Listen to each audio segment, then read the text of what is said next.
Boa noite, senhora. Boa noite, senhor. Engraçado, eu estava aqui assim fazendo aquela concentração, aquela introspecção que faz vir toda a responsabilidade de quem trata com responsabilidade um ambiente como esse aqui, que é um ambiente público.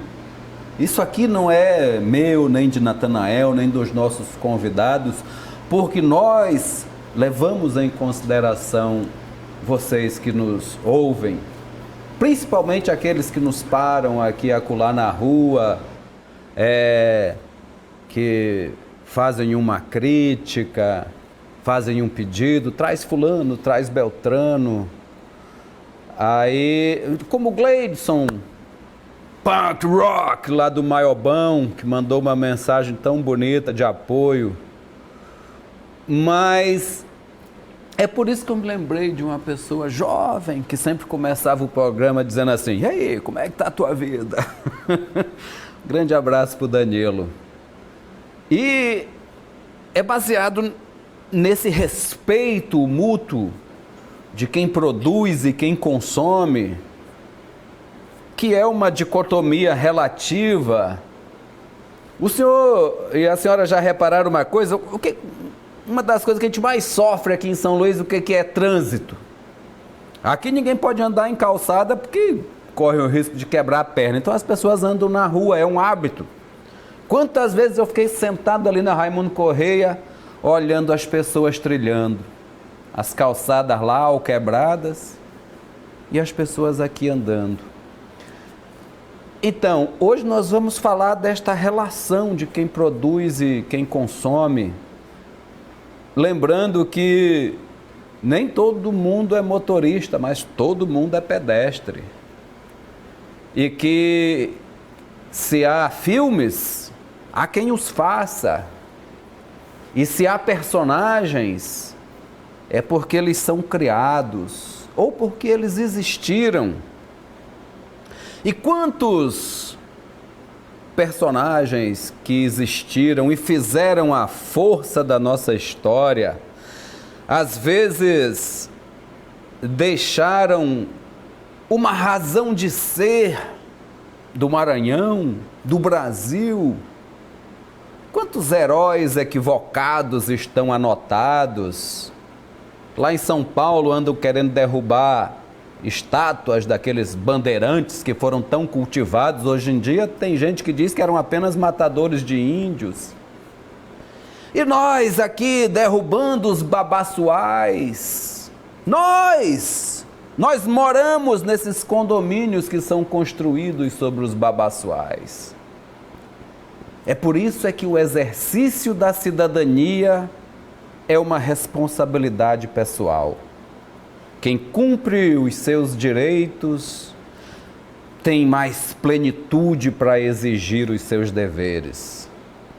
Vocês conhecem algum grupo de 513 pessoas que tem moral para dizer: eu cumpro os meus deveres, portanto eu vou cobrar os meus direitos? Eu me lembrei aqui de um grupo de 513 que eu acho que não tem nenhum assim não. Hoje nós vamos falar aqui de um personagem da história. Acho que vamos falar de vários. Mas ele é o foco de um trabalho que está prontinho, saído do forno, quentinho. E já já a gente vai poder compartilhar deste material, que é um filme. Hoje nós recebemos o diretor deste filme, que chama-se Celso Antônio, brasileiro. O meu querido amigo, praticamente de infância, Beto Matuque. Beto, verdade. Seja bem-vindo aos Analistas. Obrigado, agradeço. É um prazer, né? Um companheiro aqui desde a época de faculdade, né? Muitos corredores ali da UFMA, né? E não é, Beto? E agora em posições diferentes, mas preocupados com a questão do audiovisual, né? É isso aí. Natanael também. Natanael eu conheço mais recente, porque é uma pessoa... Mas também foi daqueles corredores lá. Foi. Depois, né? Pouco depois dele já foi uma outra leva, né? Nunca topou porrada com a gente lá nas caloradas, não. Até Não. porque nossos adversários eram Jefferson Portela, era Nunes. E eu, diferente dos outros que trabalhavam com jornalismo, né? Eu era um dos poucos ali que estavam tateando televisão, vídeo. Ainda a gente tinha muito pouco cinema naquela época. Quando eu entrei também, em 94, ali era... O empoderamento ali era da imprensa escrita, dos grandes jornais. Era, sempre foi. Sempre aquela foi. coisa, o status ali, né? Eu também sempre procurei ali O rádio era um pouco a ralé do... A TV era o que mais se aproximava do cinema ali, aqueles laboratórios que tinham na UFMA, né? Então, assim, eu pelo menos sempre me encantei ali pelos bastidores, câmera, verdade. aquela coisa ali. Eu acho que eu fui o primeiro a sair lá da UFMA com fotografia, né? Você era o assistente do Odorico, né? Eu era o monitor, vamos monitor. chamar de monitor que fica melhor. Nossa, foi Ele ainda é vivo? Eu não sei dizer, porque eu ouvi umas histórias mais de bocas assim que... meio Donald Trump, meio fake news. Eu me lembro que ele mandava a gente botar 5.6 e mandava... Exatamente. Hoje em dia a gente ri, né? Ainda bem que eu fugi. Mas, Beto, desde essa época você queria fazer cinema, queria fazer vídeo, e hoje em dia são duas coisas que se misturaram e geraram um terceiro elemento, que é a nossa mídia audiovisual principal hoje em dia, que é o digital. São mais de 30 anos. Sim. 30 anos de estrada. Sim. E você atualmente tem apresentado trabalhos assim maravilhosos. Eu que acompanho o seu trabalho, conheço muitas pessoas que acompanham. Obrigado. Então eu vou te fazer uma pergunta pessoal, para começar na lata. Está respirando bem com isso? Você está satisfeito? Você está feliz? Eu falo que esse filme que a gente está aqui... Vai já falar mais dele? Já falar um pouco dele, ele é um divisor de águas. Ele é, na verdade, um momento aí que eu posso dizer que eu estou chegando naquilo que eu estava querendo fazer enquanto audiovisual. Eu acho que é um momento novo para mim. Eu ia perguntar isso, mas eu deixei você falar. Então? Eu me sinto feliz com o resultado desse filme, por exemplo. Me deu uma felicidade. Agora, dentro de um cenário muito difícil que a gente está vivendo hoje no país, também no Maranhão, que poderia ter um cenário diferente, mas mesmo assim as questões de políticas públicas são muito difíceis. E a gente não consegue estabelecer um meio favorável, né, para a produção. Então, eu acho que assim, eu estou feliz, mas num momento muito difícil. Essa crise generalizada afetou muito a produção audiovisual, né, Beto? Ou não? Não, afetou o modelo que a gente escolheu para o país, é também um modelo que eu acho muito perigoso.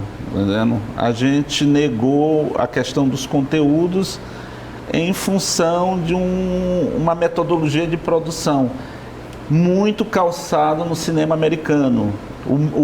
Eu falo a forma de se fazer cinema, né? E a gente não buscou outros formatos de produção. Como a gente sabe, se a gente acompanhar o cinema argentino aqui perto da gente, ele dá de 10. É um cinema maravilhoso, o argentino. Aí você vai discutir, porque eu acho que o cinema no Brasil, ele dialogou muito pouco com as outras artes. O que é um erro, né? É um tremendo de um erro, porque se você pegar o cinema de Godard, o cinema de Tarkovsky, está bebido de... Tá alimentado por todas as artes, de música, a teatro, a literatura, artes visuais em geral. Então eu acho que a gente acaba tendo um pé muito próximo da televisão, que isso enfraquece de certa maneira os conteúdos, principalmente a força. Não quero dizer que não existam filmes aí que são fortes, mas que a gente tem... É exceção. E assim, o acesso a esses filmes é muito restrito, porque... Pois é, Beto, assim, eu acho que a crise maior, no caso do cinema, né? Eu acho, Geraldo, que não é nem tanto a questão do direcionamento da crise econômica, até no momento também dessa dualidade aí, esquerda-direita, a gente está com o governo aí mais opressor, pelo contrário, eu acho que isso motiva mais a criação.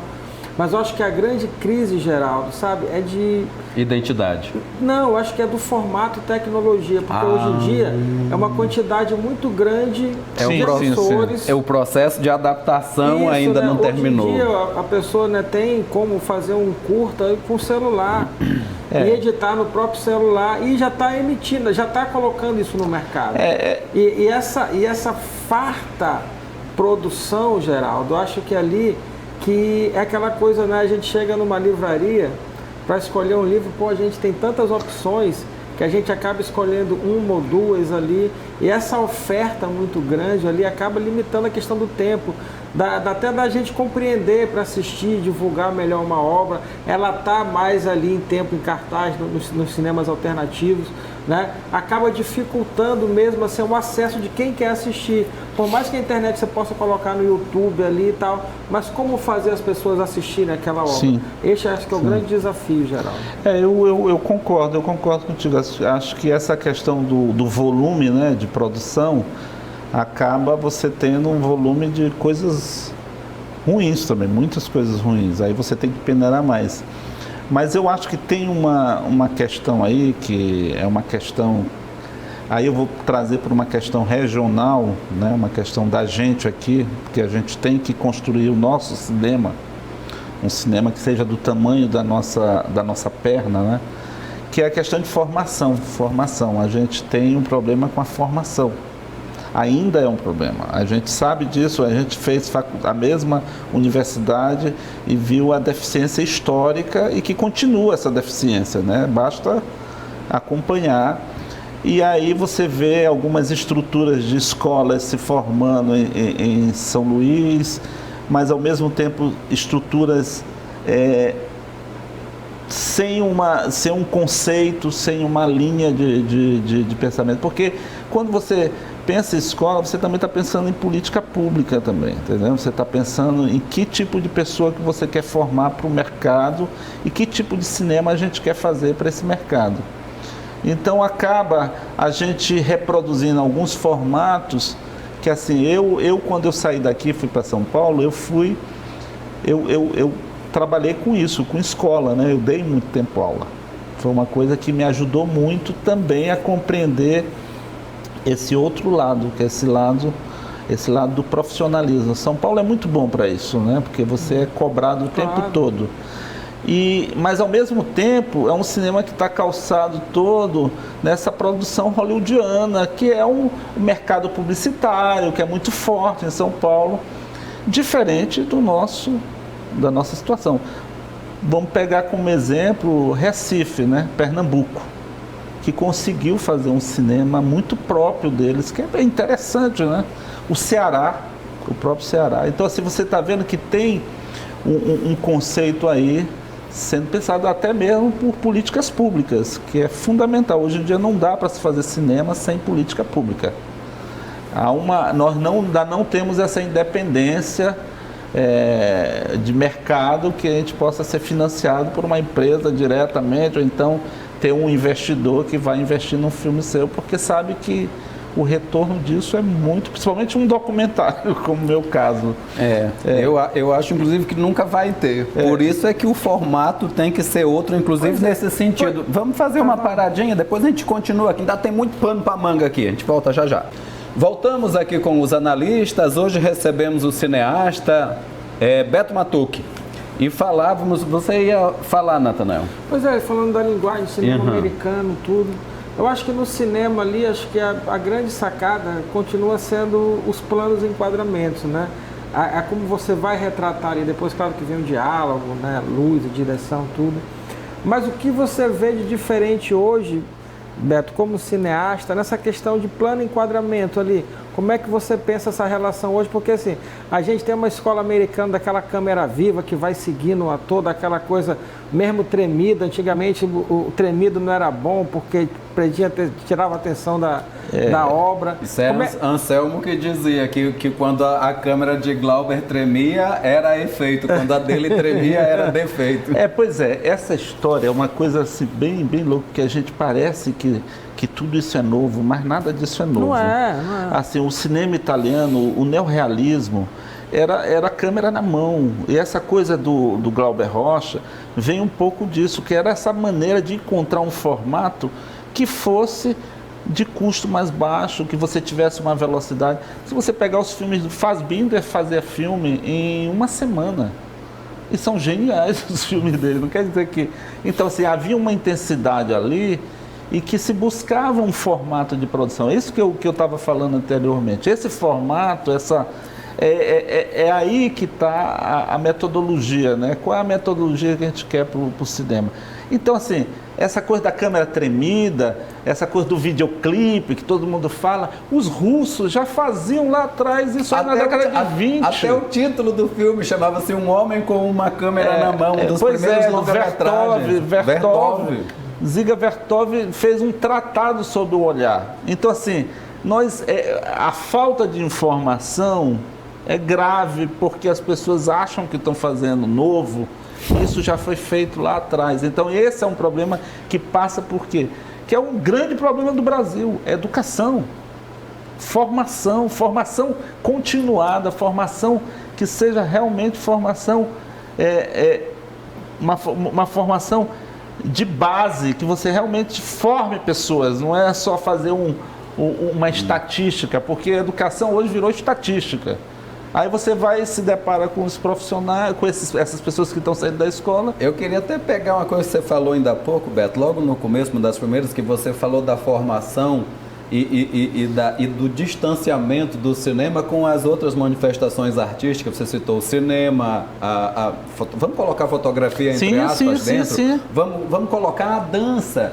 Aí Natanael vem e falou do momento atual. Você falou de um universo gigantesco e Natanael fala das mídias, do acesso às mídias, que é com o telefone. E, de fato, com o telefone celular, eu não uso mais relógio, eu substituí o relógio, a câmera fotográfica, o rádio, a televisão, a agenda, tudo, substituiu tudo. A secretária eletrônica substituiu até as nossas namoradas até. A gente já pode escolher, né? Exatamente. Aí você pega essa facilidade, o cara, já que ele tem o equipamento para fazer o filme, então eu vou fazer o filme. Aí a gente cai em coisas que hoje em dia são festejadíssimas aqui, como é o não sei o que 2, é o não sei o que 3 até já, que são clichês que dão uma tristeza quando a gente vê os colegas da imprensa recebendo essas pessoas e comemorando, talvez pelos seus êxitos financeiros, e tudo isso nos distancia cada vez mais ainda eu não gosto de chamar de produto, de uma obra que contenha isso que você disse que a gente ainda não atingiu, que tem que estar em busca, que é um formato que nos represente. E ninguém vai parar hoje em dia, Beto, porque não tem tempo, Natanael, para ir estudar teatro. Quem é que vai querer saber a diferença de Brecht para Stanislavski para Grotowski? Quem é que vai querer saber a diferença de Pina Bausch para o balé clássico russo? Quem vai querer saber o que difere música barroca da música clássica? Quem vai querer saber a diferença do thrash metal por rock sinfônico? Não, os caras querem pegar o celular e fazer imediatamente o filme. E agora eu pergunto para vocês dois, e como que a gente sai desse conflito, ou não sai? Não, eu acho assim que existem as duas coisas. Eu acho que esse imediatismo da mídia, ele é importante para o contexto atual. As pessoas estão se relacionando dessa maneira. Mas isso não é cinema. Assim, eu me preparei, eu não sou um youtuber. Eu sou um cara que me preparei para fazer cinema.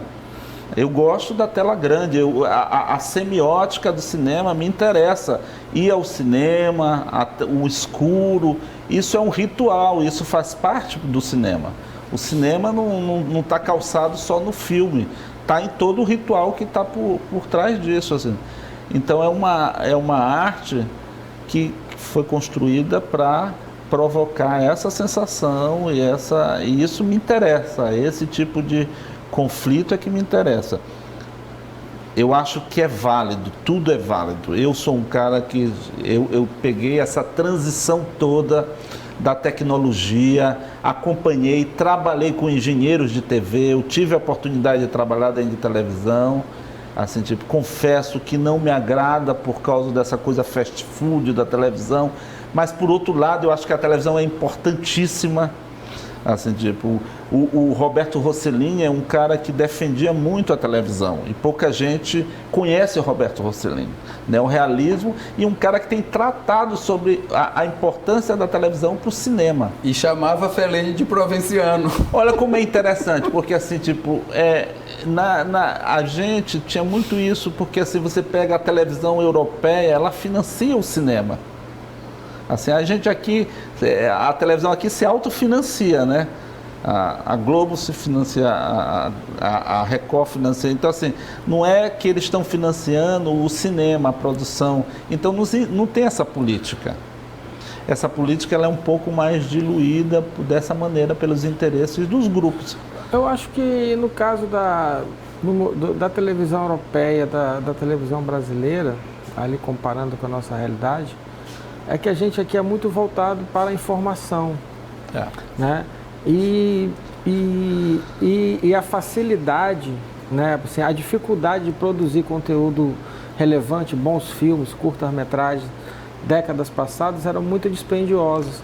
E isso ali, né, deixou de ser o que? Vamos comprar os enlatados ali, que é mais barato, e Sim. a gente supre uma demanda ali, e isso foi o que? Alienou boa parte da população que hoje, né, para assistir esses blockbusters aí desses filmes americanos. E né? a gente tem essa... E o cinema pensado, propriamente dito, assim, um cinema, né, mais elaborado, por assim dizer, não desmerecendo o cinema americano, que é muito bem elaborado. Não, claro, eu adoro. Mas assim, sabe, com uma outra visão desse mercado, acaba ficando ali de lado porque a indústria cultural massacra, né, Geraldo? Mas o cinema americano não é só Hollywood. Exatamente. Existe, claro. O cinema independente. Eu lembrei agora aqui de Paterson, que eu revi outro dia lá em casa. Paterson nossa, que coisa linda. Não, lá nos Estados Unidos, aquela coisa, Geraldo, é como no futebol aqui, tem a primeira divisão, né?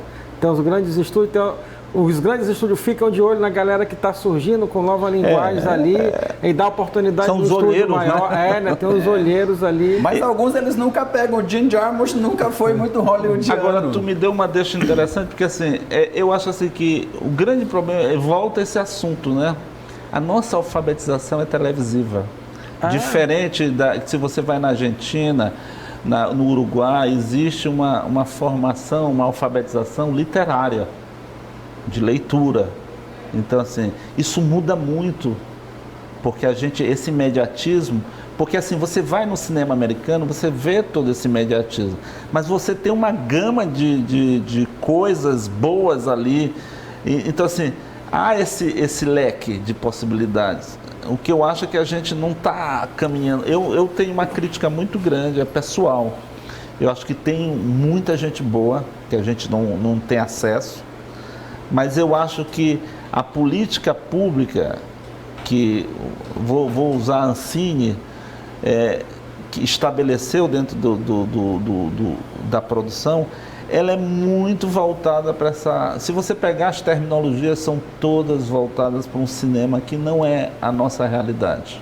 Não, por exemplo, recentemente um projeto da Globo é feito pelo FCA e pelo Ancine, aquele Sob Pressão, que é do médico ali, está muito bem feito, muito bem produzido. Né? Uma boa série. Foi bancado pelo Ancine, mas assim, totalmente calcada naquelas séries americanas de médico lá. Ancine, Grey's Anatomy, aquelas coisas lá, sabe? A Ancine, ela é fundamental, eu não estou negando a importância da Ancine.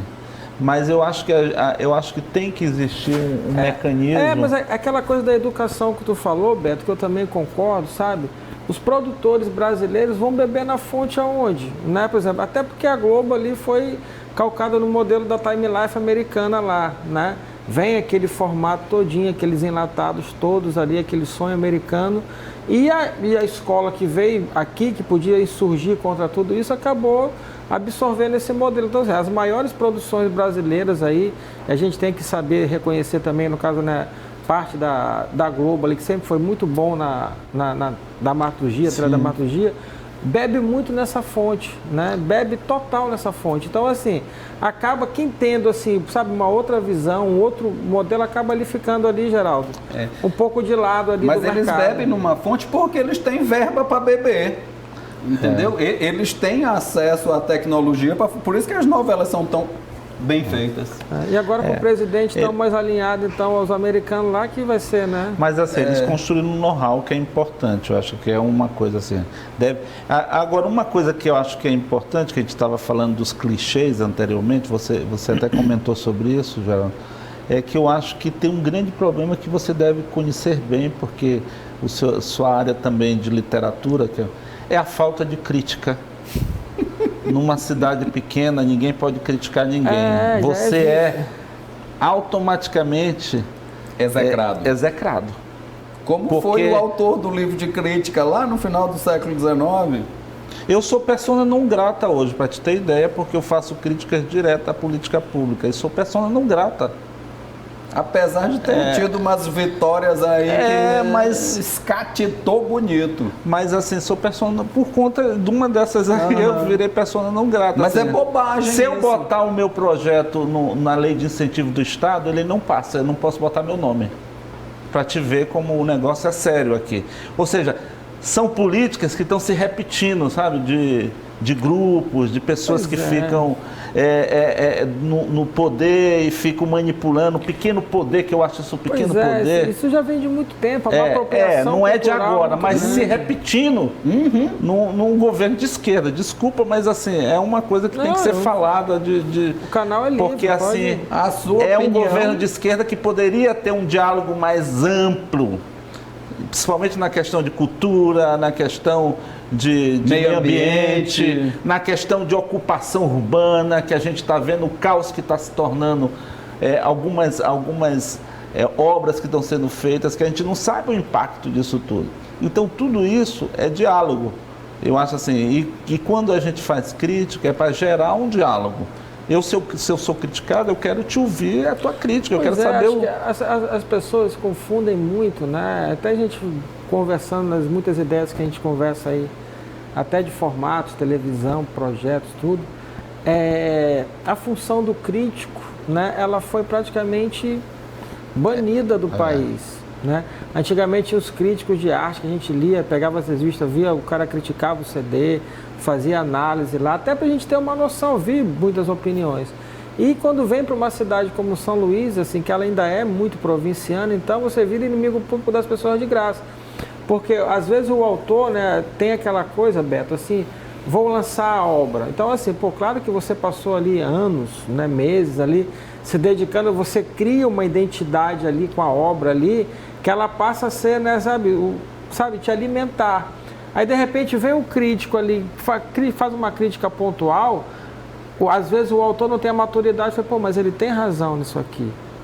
Né? Mas não, assim, a gente prefere para o outro lado, o cara desse é contra, o cara desse aqui não sei o quê, porque apoia não sei quem, porque não sei quem. Então, eu assim, acho que a gente é amador. É por isso, acho que isso só existe porque aí volta a questão da formação. No momento que você tem um profissionalismo, uma questão de discussão madura, você passa do amadorismo. Então, assim, aqui as pessoas falam muito, mas sabem muito pouco.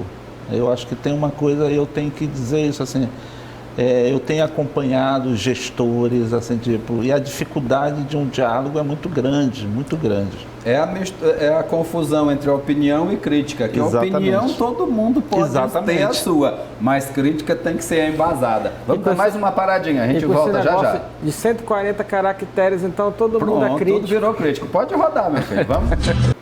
Voltamos aqui nos analistas.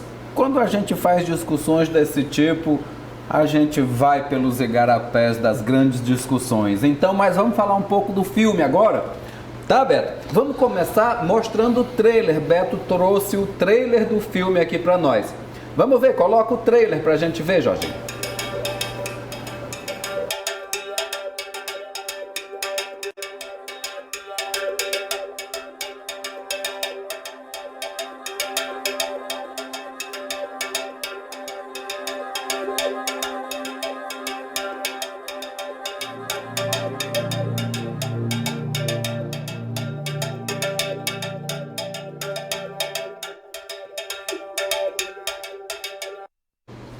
Bom, então esse foi 30 segundinhos, Natanael, de uma amostrazinha do que é o filme.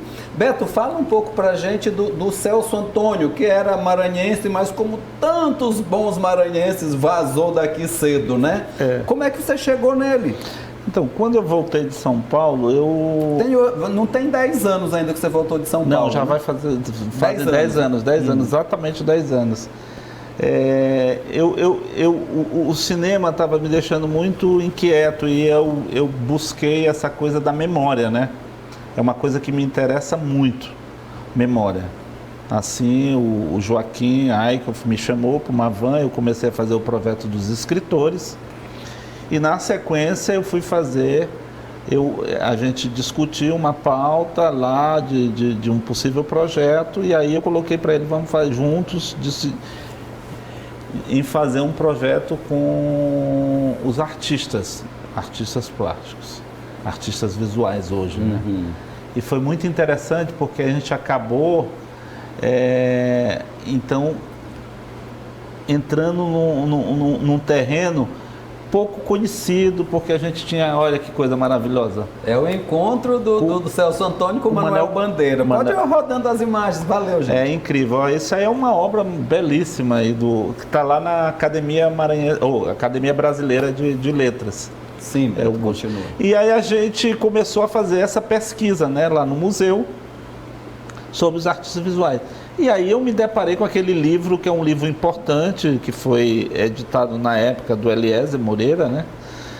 Que é o Artistas Maranhenses, que é uma publicação importantíssima, porque tem várias referências, e está lá, Celso Antônio, que ele também, no decorrer da elaboração desse livro, conheceu por acaso, porque ele foi no Museu de Belas Artes, pesquisar sobre Florigama, que é outro cara importantíssimo do Maranhão, que é de Vargem Grande. É interessante porque essas figuras são de cidades as mais remotas do Maranhão. O Celso Antônio, por exemplo, é de Caxias, mas Caxias já era uma cidade mais forte, né? Já tinha uma produção industrial, aquela coisa toda.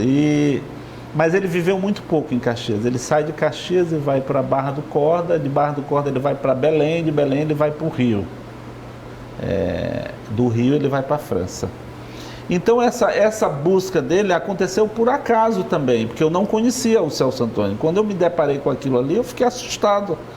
Aí era para ser um curta, né? Uma série para TV. Aí eu virei para o Joaquim, isso aqui é um longa. Esse cara tem uma importância histórica que é grande dentro do modernismo, principalmente, que é onde ele se configura. E eu achei que, juntamente, a gente decidindo ali, vamos fazer esse projeto. Esse projeto merece, tem força. E, realmente, você vai ver que ele está ali, né? Ele está ali com Tarsila do Amaral, está lá com Di Cavalcante, é grande amigo dele, Di Cavalcante. Ele está no momento, quando ele sai do Brasil e vai para Paris, ele está vivendo o manifesto surrealista. Ele está lá, ele está nessa ebulição. Ele tem como colega de escola Giacometti, um escultor do calibre de Giacometti. Ele vai ser assistente do Bordelli. Quem era Bordelli? Bordelli era o assistente, era o assistente de Rodin, ou seja, na linha sucessória, ele vinha depois do Bordelli, porque 3 anos depois que ele volta para o Brasil, o Bordelli morre. Se ele tivesse ficado em Paris, talvez, né, são as especulações, ele teria sido o sucessor de Bordelli. Por que você acha que quase não se fala dele no Maranhão, Beto? Memória é uma coisa que a gente sabe que não é só ele, né? Na verdade, ele é uma das pessoas que não se fala, porque é desconhecimento. Eu acho que a gente precisa, tem muita coisa ainda para ser descoberta no Maranhão. O Maranhão é interessante, é isso. O Maranhão parou nos atenienses. O Maranhão tem uma decadência que me interessa, que é essa coisa que se estacionou, né? No romantismo, eu vou até arriscar, não sei se é isso mesmo? Parou no barroco. Eu acho que é o rococó, é até pior. Não sei, eu não sei te dizer exatamente o que acontece. Então, a gente, um amigo meu fala uma coisa interessante, que a memória do Maranhão está nas gavetas, estão nas gavetas, as pessoas guardam as fotos e preferem que elas sejam destruídas em suas gavetas do que mostrarem essas fotos. Será que tem alguma coisa para esconder? É uma pergunta meio à la Antônio Vieira, né? Talvez uma vaidade de uma sociedade provinciana, como você falou, né? Que se tem essa coisa do barrismo. O maranhense tem um pouco isso, né? Essa coisa de que do Maranhão tudo é maravilhoso. E não é, a gente sabe que nós somos iguais a todo mundo, passando dificuldade e não entendemos. Você falou uma coisa interessante no começo do programa, falando sobre essa questão do cidadão, essa questão do pertencimento, né, em relação à cidade. A gente fala que gosta de São João, mas a gente não entende o que está por trás disso, a gente só gosta da festa, né? Política pública no Maranhão é festa, né? Isso que eles chamam de política pública é terrível, então isso dá voto, isso dá status, isso é sucesso, aí o cara passa a ser um gênio porque a festa deu certo. Isso é provinciano, e isso eu vejo não só em São Luís, como eu vejo pelos interiores do Maranhão. E assim, vamos ser realistas também, né? Isso é de muito tempo, esse modelo. Sim, é um modelo que está... É secular. Esse que é então, esse estacionamento... Pois as pessoas sabem, não... antes de começar, a gente falando sobre clichê, né? E clichê também se enquadra nisso, esse conformismo. Pegar uma fórmula que já dá certo e replicar ela, sabe? E você tá ali, aos poucos, matando, sabe? Centenas de mentes que poderiam, sabe? Insurgir sobre isso tudo aí e criar um novo conceito de arte, de cultura, sei lá, música. Mas por falar em personagens, já que... Vamos brincar aqui de bloqueio ou compartilha. Eita, que agora eu tô me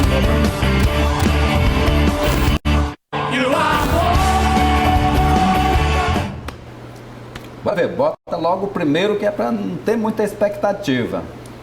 Tá aí, ó, seu colega cineasta que anda meio que no pico da neblina aqui, José Padilha, tu bloqueia ou compartilha? Bloqueio, completamente equivocado.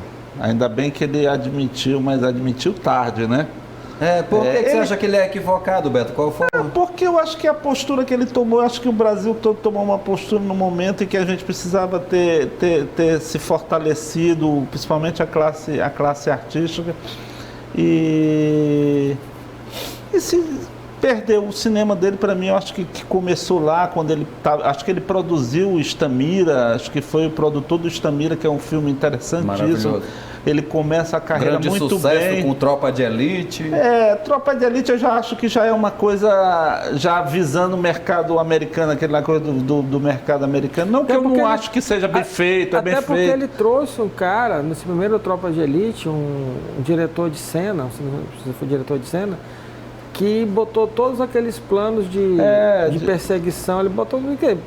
Pegou o modelo americano e colocou ali. Tanto que ele foi, logo ele estava no mercado americano, né? Então, assim, Robocop, isso foi uma geração. Você pegar, não foi só ele, né? Você vai pegar talvez seja até aí para bloquear, mas assim, o Meirelles, o Walter um pouquinho mais em cima do muro, mas você vê que é cinema de gente rica, né?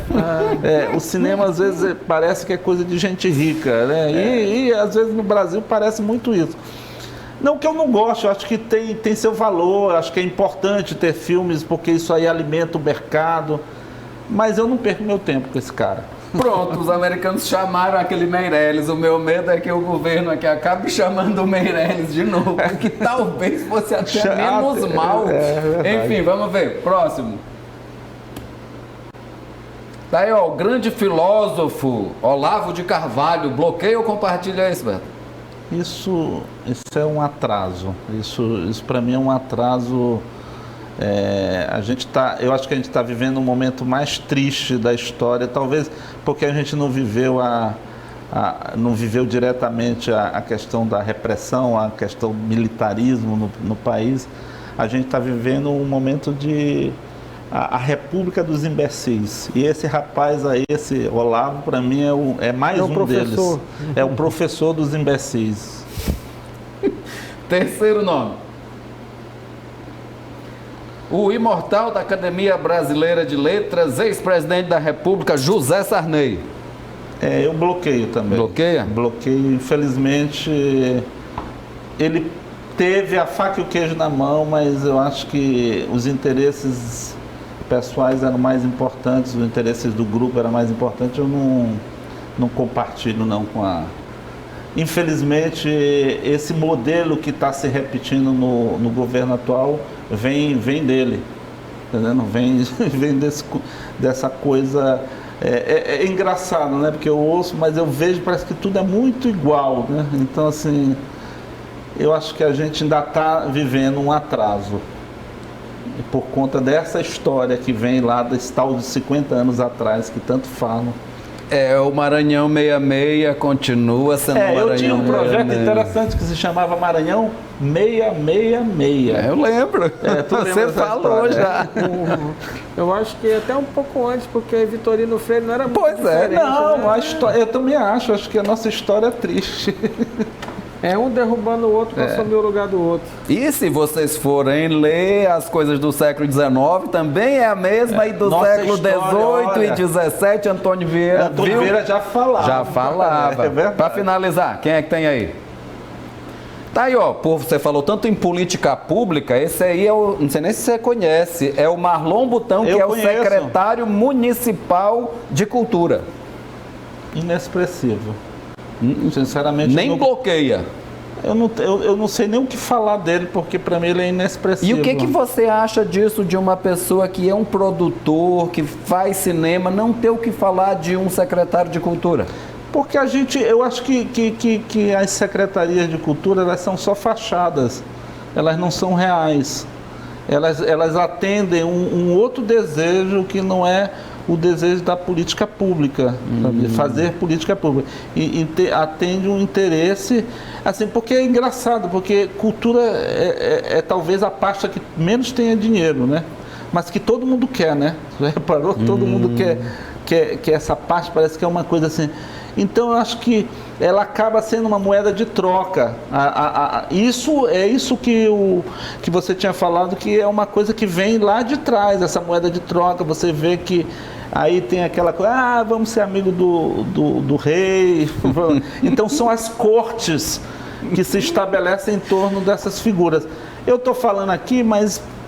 É o Maranhão medieval. Eu acho que é feudal, né? É o feudalismo total. Por isso, são os politburos da vida. É por isso que a gente tem aqui a expressão, aí o boi não dança, ou então aí o boi dança. Mas, Beto, tem previsão do lançamento? O filme está pronto. Vai ser lançado? Está previsto para a semana que vem. Para a semana que vem já? Lançado, sim. Maravilha! Agora a gente está nessa luta para lançar, né? Que é o outro problema do cinema, né? Que não basta, é que nem livro, né? A distribuição é um grande problema, né? Um grande gargalo, porque você está sendo... está concorrendo diretamente com HBO, com Netflix. Lasqueira. Então, assim, um documentário, o espaço para documentário é quase mínimo, né? Mas daqui uns dias, quem tiver interesse vai poder ter acesso. A gente tá nessa... A gente já fez um pré-lançamento em Caxias, né? Que foi bem bacana. Pelo fato de Celso Antônio ser de Caxias, né? Foi uma homenagem, era o aniversário dele, dia 16, a gente lançou dia 15 lá, foi bem bacana. E é isso, acho que memória, o Maranhão é um estado que precisa rever sua memória. Até porque tem o que rever. Beto, muito obrigado por você vir aqui garantir o republicanismo, a democracia, nesse espaço que a gente tenta que seja amplo. Muito obrigado. Eu que agradeço. Foi um prazer. Eu acho que abrir espaços para essa discussão, para a discussão de cultura. Eu acho que a gente tem que cada vez mais instigar isso, nós como realizadores, temos que instigar essa discussão. Essa discussão não pode ficar por trás de secretarias, é uma discussão nossa, uma discussão de quem faz e de quem assiste, de quem consome cultura e quem consome arte. Com certeza. Discutir é preciso, protestar é preciso, resistir é preciso, Geraldo. É isso aí. Beto falou uma coisa aqui no começo do programa, que é uma mesma coisa. Eu e Natanael e Celso Borges fizemos um mini documentário sobre Nauro Machado há uns 3 anos. E dentro desse documentário, Nauro Machado diz que ele se sentia muito feliz na realização dele. Nauro Machado, o poeta maranhense que o senhor e a senhora já ouviram falar, ele disse lá uma frase do Fernando Pessoa que diz: tudo vale a pena se a alma não é pequena. Pense nisso. Agora já são 8 horas, 8 e pouquinho, e já começou o fim de semana para aqueles que não vão dar aquelas 4 horas adicionais do sábado. Muito obrigado a todos vocês e soltem as suas almas para que elas se elevem à altura dos astros que nos iluminam. Grande abraço e até segunda-feira.